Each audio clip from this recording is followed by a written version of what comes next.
Donald Trump দ্বিতীয় মেয়াদে ক্ষমতায় ফেরার পর যুক্তরাষ্ট্রে অভিবাসন নীতি ও ভিসা প্রক্রিয়ায় জটিলতা বেড়েছে চোখে পড়ার মতো। বিষয়টি নিয়ে সমালোচনা চলছে বিস্তর, কারণ বহু তরুণেরই স্বপ্ন একদিন আমেরিকার কোনো বিশ্ববিদ্যালয়ে পড়বে, গড়ে তুলবে এক উজ্জ্বল ভবিষ্যৎ। কিন্তু এই অনিশ্চয়তা ও তীব্র সমালোচনার মাঝেই উঠে এসেছে এক চমকে দেওয়া তথ্য। 2023-24 শিক্ষাবর্ষে যুক্তরাষ্ট্রে উচ্চশিক্ষার জন্য বাংলাদেশি শিক্ষার্থীদের ভর্তির হার উল্লেখযোগ্য হারে বেড়েছে। Open doors international students data এর সর্বশেষ প্রতিবেদন অনুযায়ী মাত্র 1 বছরের ব্যবধানে যুক্তরাষ্ট্রে বাংলাদেশি শিক্ষার্থীর সংখ্যা বেড়েছে 26%। এই প্রবৃদ্ধি দক্ষিণ এশিয়ার দেশগুলোর মধ্যে সবচেয়ে বেশি।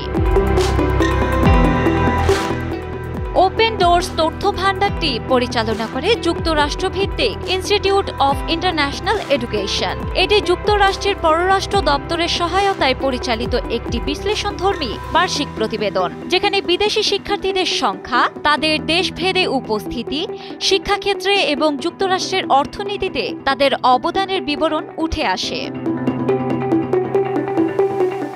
প্রতিবেদনে দেখা গেছে শীর্ষ 10 উৎস দেশের তালিকায় বাংলাদেশ উঠে এসেছে সম্মানজনক অবস্থানে। তালিকায় আরও আছে দক্ষিণ Korea, Canada, Taiwan, Vietnam, Nigeria, Brazil এবং নেপাল। ভারতীয় শিক্ষার্থীদের সংখ্যাও বেড়েছে 23%। তবে বৃদ্ধির হারে বাংলাদেশ পেছনে ফেলেছে ভারতকেও। একই অঞ্চলের অন্য দেশগুলোর তুলনায় বাংলাদেশ অনেক এগিয়ে। পাকিস্তান থেকে শিক্ষার্থীর প্রবৃদ্ধি 8%, নেপাল থেকে 11%, আফ্রিকার দেশ ঘানা থেকে সর্বোচ্চ 45% প্রবৃদ্ধি দেখা গেছে। এছাড়া ইরান 15%, নাইজেরিয়া 14% এবং কলম্বিয়া 11% হারে এগিয়েছে। বর্তমানে যুক্তরাষ্ট্রের অধ্যয়নরত বিদেশি শিক্ষার্থীদের মধ্যে বাংলাদেশিরা রয়েছে 8ম অবস্থানে। 2022-23 শিক্ষাবর্ষে যেখানে সংখ্যা ছিল 13,563 জন, সেখানে 2023-24 শিক্ষাবর্ষে তা বেড়ে দাঁড়িয়েছে 17,099 জনে। এক বছরে বেড়েছে 3,536 জন শিক্ষার্থী।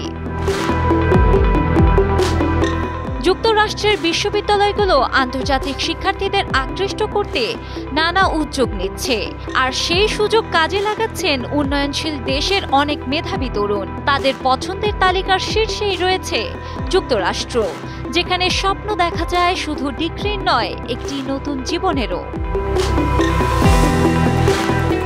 ডেস্ক রিপোর্ট, সময়ের আলো।